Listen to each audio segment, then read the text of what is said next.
স্বামীজি যোগ ইউটিউব চ্যানেলের পক্ষ থেকে 1432 বাংলা নববর্ষের সবাইকে শুভেচ্ছা।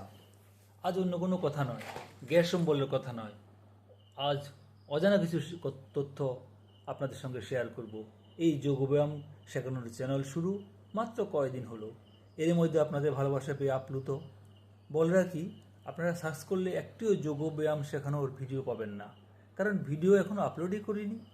প্রশ্ন হলো কেন? উত্তর হলো, যে কোনো কিছু শুরু করার জন্য প্রথমে ক্ষেত্র প্রস্তুত করতে হয়। প্রথমে আপনাদের সঙ্গে কথাবার্তা বলে শেয়ার করে আপনাদের মানসিকভাবে প্রস্তুত করিয়ে তবেই যোগব্যায়াম শিক্ষা শুরু করব।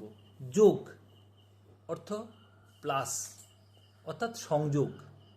কিসের সঙ্গে সংযোগ? মনের সঙ্গে শরীরের সংযোগ। মন ও শরীর একে অপরের সঙ্গে মিলিত হলেই তবেই একজন লোক পূর্ণ সুস্থ। প্রায়শই শুনবেন, আমার মন ভালো নেই, আমার মন ভালো লাগছে না, অর্থাৎ শরীরের সঙ্গে মনের সংযোগ হচ্ছে না।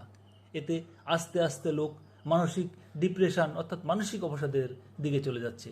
আজকাল প্রতিযোগিতামূলক পরিবেশে মানসিক অবসাদের রোগীর পরিমাণ প্রচুর বেড়ে চলে গেছে, আর তার উপর চাপ সহ্য না করতে পেরে অনেক সময় ভিন্ন পথ গ্রহণ করে। তাই শরীর এবং মনের পূর্ণ সুস্থতা দরকার, তাতে ব্যালেন্স রাখতে হবে। আমাদের স্বামীজি যোগ চ্যানেলের মাধ্যমে মানসিক অবসাদের সুন্দর সুন্দর মুক্তির উপায় আছে। আপনারা আমাদের চ্যানেলের সঙ্গে থাকুন, চ্যানেল সাবস্ক্রাইব করুন। আস্তে আস্তে নতুন নতুন ভিডিও আসতে থাকবে এবং বিভিন্ন উপায় সহজ পদ্ধতিতে আপনারা পেয়ে যাবেন।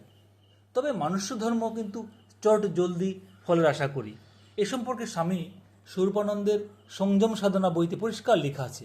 সুযোগ সুবিধা ও রুচি অনুযায়ী যে কোনো প্রকার ব্যায়ামই হোক নিষ্ঠার সহিত করিতে হইবে। নিয়মিতভাবে না করিলে এবং ফলাফলের জন্য সহিষ্ণুতার সহিত উপযুক্ত কাল অপেক্ষা করিয়া না করিলে এই জগতে কোনো কার্যই সুসিদ্ধ হয় না। একথা মনে জগরূক রাখিয়া দেহ গঠনে প্রবৃত্ত হইতে হইবে। এছাড়া দেখুন, সৌরভ, শচীন, শাহরুখ, মেরিকম কহাই কিন্তু পরিশ্রম ছাড়া তাহাদের এই বর্তমান অবস্থায় পৌঁছায় নাই। অতএব নিয়মিত যোগব্যায়ামের অধ্যাবসায়ে ফল মিলিবেই। আবারও একবার সবাইকে নমস্কার, ভালো থাকবেন, সাবধানে থাকবেন, ঈশ্বর আপনার মঙ্গল করুন।